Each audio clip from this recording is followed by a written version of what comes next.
किसान संवाद में पीएम मोदी ने ममता बनर्जी पर बंगाल के किसान को केंद्र सरकार की योजनाओं का फायदा नहीं पहुंचाने का आरोप लगाया है। ममता और केंद्र के बीच अब नई बहस शुरू हो गई है। ममता बनर्जी ने पलटवार करते हुए केंद्र पर ही बंगाल के पैसे दबाकर रखने का आरोप भी लगा दिया।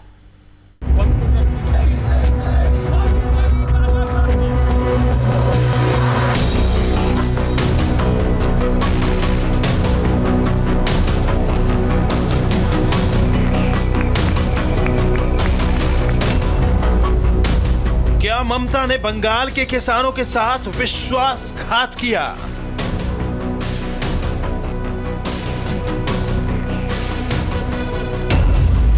क्या ममता ने किसानों को केंद्र सरकार की मदद से रोका?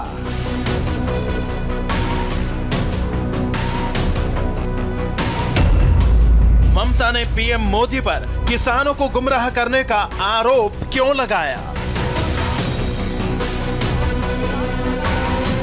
इससे पहले प्रधानमंत्री किसान सम्मान निधि योजना के तहत किसानों को 18,000 करोड़ रुपए ट्रांसफर करते हुए पीएम नरेंद्र मोदी ने शुक्रवार को ममता बनर्जी सरकार पर सीधा अटैक किया और कहा कि सिर्फ ममता बनर्जी की वजह से बंगाल के लाखों किसान केंद्र की इस योजना का फायदा उठाने से वंचित हैं। एक कंप्यूटर की क्लिक से 18,000 करोड़ रुपए से भी ज्यादा रकम उनके किसानों के बैंक के खाते में जमा हो गए हैं। लेकिन एकमात्र पश्चिम बंगाल सरकार वहां के 70 लाख से अधिक किसान, मेरे किसान भाई बहन बंगाल के, इस योजना के वो लाभ नहीं ले पा रहे हैं। पीएम मोदी यही नहीं रुके। उन्होंने कहा कि जो लोग पश्चिम बंगाल में किसानों के नुकसान पर कुछ नहीं बोलते, वो यहां दिल्ली आकर किसानों की बात करते हैं। पश्चिम बंगाल की सरकार भी देखिए, अपने राज्य में इतना बड़ा किसानों को लाभ, 70 लाख किसानों को इतना धन मिले,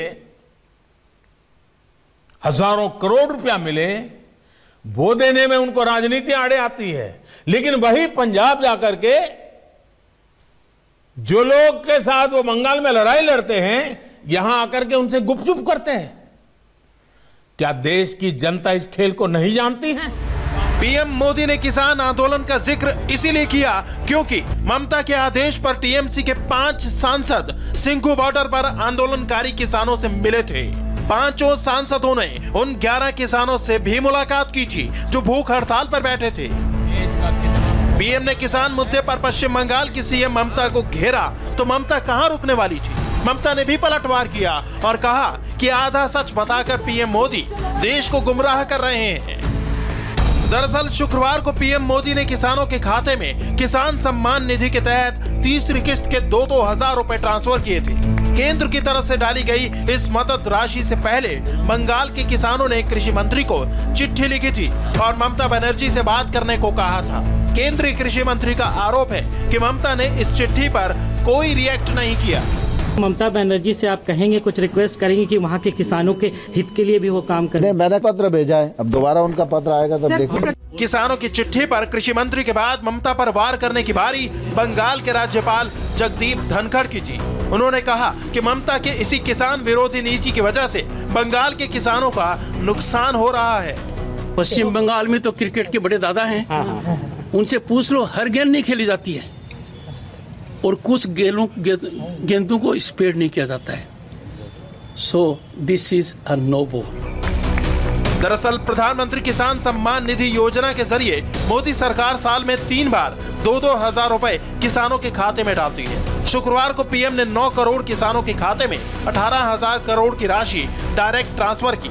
लेकिन ये योजना बंगाल में लागू नहीं है, इसीलिए बंगाल के 70 लाख किसानों को ये पैसा नहीं मिला। बीजेपी का आरोप है कि ममता अपने चुनावी फायदे के लिए किसानों के कंधे का सहारा ले रही हैं। दुर्भाग्य के बंगाल में किसान सम्मान निधि तक का पैसा किसानों को नहीं लेने दिया जा रहा। प्रधानमंत्री किसान सम्मान निधि का यही काम यहाँ कमलनाथ जी और कांग्रेस ने किया था जब उनकी सरकार थी। आयुष्मान भारत का लोगों को 5 लाख दे दीजिए, क्यों रोक रहे हैं? किसानों को 6,000 रुपया किसान सम्मान निधि मोदी जी दे रहे हैं, क्यों रोक रहे हैं? दे दीजिए। आवास योजना का घर और शौचालय भी दे दीजिए, क्यों कटमानी ले रहे हैं? बंगाल के किसानों को लेकर जिस तरह की बयानबाजी हो रही है उसमें सियासत तो है ही, लेकिन इस सियासत की वजह से नुकसान बंगाल के लाखों किसानों का हो रहा है।